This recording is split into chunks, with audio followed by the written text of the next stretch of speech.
welcome viewers. This is Winshare. Glad you could jump in here with me and join me in the celebration of the M240 Bravo. Hope you enjoyed that little intro warm-up montage.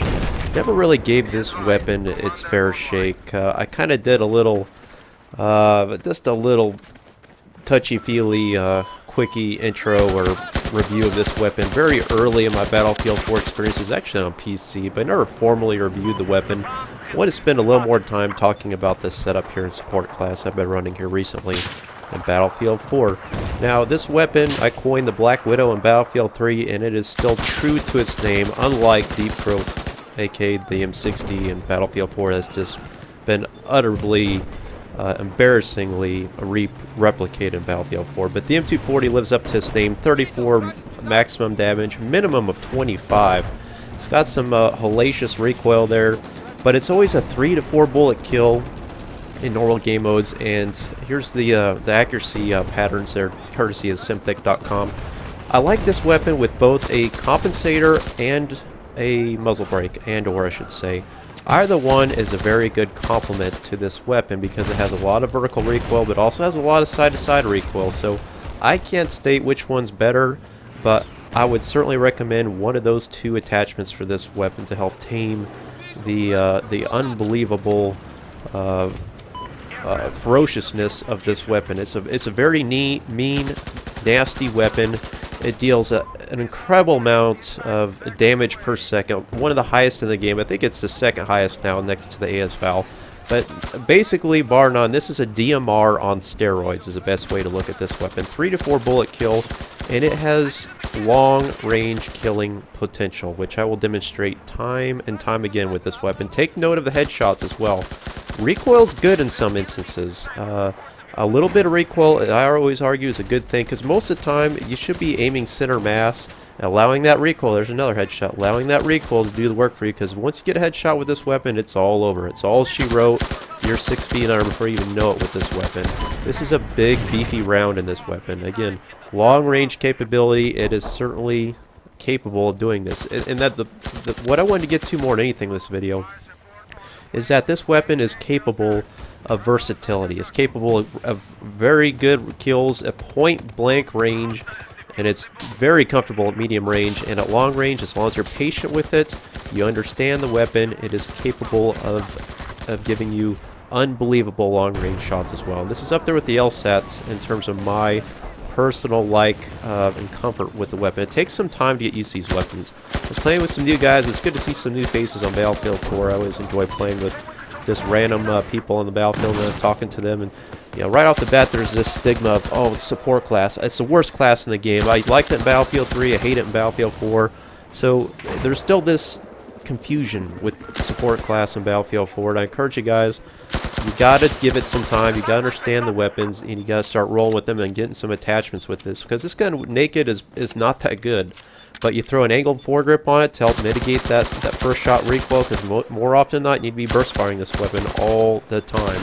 Unless you're point blank range, you never go full auto with this weapon. So you get that angled foregrip on there, you get yourself a muzzle brake and or a compensator, you're good to go. And then it just takes kills and kills and kills. And you see here, right in this gameplay, I'm going up against some good players. These are War 9 members I'm playing against. They know what they're doing, but they are not immune to the effects of the suppressive fire of this weapon. As you can see in my second tier field upgrade, I have the suppression upgrade. So that gives me a 50% bonus of more suppression than this weapon does by default. So you're doubling it, or you're basically having, or what do you want to say? You're increasing your suppression by 50% on top of what it already does. And so when these guys are parachuting in here on obliteration, and you're just throwing rounds at them, they can't see anything. They hit the ground, they're already dazed and confused, and you'll see me lots of times taking advantage of guys parachuting in. It's kind of a thumb in the face. There's kind of a dirty tactic, but hey, whatever keeps the rain from stopping here, because on this game mode obliteration, these guys are parachuting all day long on top of you, and so you gotta stay on. You gotta stem that onslaught any way you can. But again, look how I progress through these matches, and in the range of engagements from close to medium to long range, just so fluidly. This weapon is so fluid and comfortable in just any range of situations.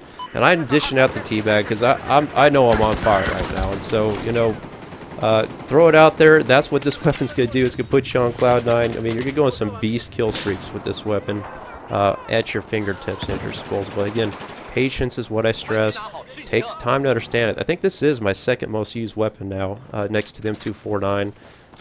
It's night and day difference between this and like the lighter LMG or the lighter caliber LMGs. Those weapons are great. They have more ammo in their magazine. They have double the round capability.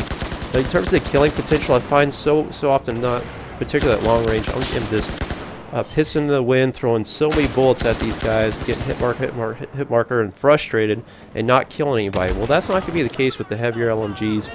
These weapons, 4 bullets at extreme long range, move on to the next target. That's a lot of killing potential with 100 rounds in your magazine. It is a little disappointment not having 200, but you really don't need it. I will give it up for the improved accuracy of this weapon that I see here in Battlefield 4, because I think I would argue that this weapon is more accurate than it was in Battlefield 3.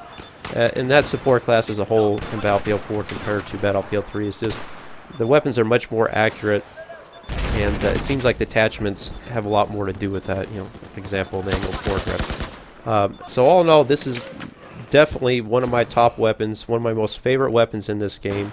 I just have a lot of fun with them. Again, right here you see a guy parachuting in. I mean, moments like this, it's just like, it's really difficult to replicate kills like this with other weapons. And you'll see time and time again, I will go toe-to-toe with Assault all day long. I mean, just kind of line it up here, even with the holographic sight, just burst, burst, burst, and there you go. I believe I got a muzzle brake on this particular footage here. And most of my footage, I will have to say, I usually lean towards the muzzle brake and the angle foregrip. Excuse me, yeah, muzzle brake and the angle foregrip combination. Again, recoil, I try to mitigate as much as I can, but again, a little bit's a good thing. But lately, I go back and forth between the muzzle brake and compensator, but I definitely don't go down the heavy barrel road with this weapon. It's too much. I feel like, again, the heavy barrel, some days I love it, some days I hate it, but lately I'm steering away from it again because it just seems like there's just too much recoil for not much game. You get, quote, an accuracy buff, but I really don't see it. So I'm going to replay this clip right here again just to reiterate what I've just said. Hope you guys like this video. Look at this range kill. Unbelievable. Please like and subscribe. I'm going to be gone for the next week, guys, with work, so I encourage you guys to try this loadout. When I come back and touch base with you in a week, let me know how this weapon serves you. It will serve you well. Thanks for watching.